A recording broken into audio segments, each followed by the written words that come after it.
இதில் ஒரு பிளான்ட் எடுத்துட்டேன். அதோட கார்டெக்ஸ் இந்த வடிவமில் இருக்குது. ரொம்ப பெருசாக இருக்குது. ரொம்ப பார்க்க அழகாக இருக்குது. இதை நான் தரையில் வச்சுட்டு உங்களுக்கு நான் காட்டுறேன் பாருங்கள்.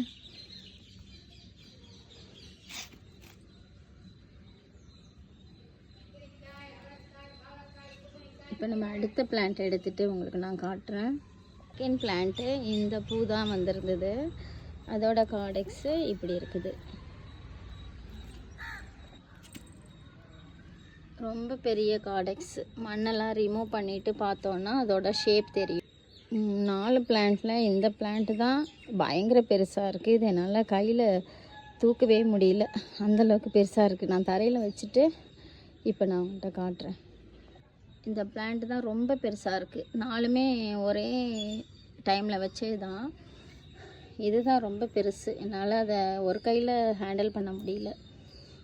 நான் பயந்துட்டே இருந்தேன். ஏன்னா ஒரே பாட்டில் 4 செடியுமே வச்ச பிறகு அந்த வேரோட பின்னி இருக்குமோன்னு ஒரு பயம்.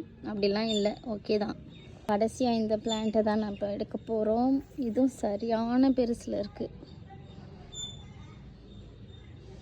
நல்லா வளர்ந்துருக்கு கார்டெக்ஸு. நல்ல மண் வளம்.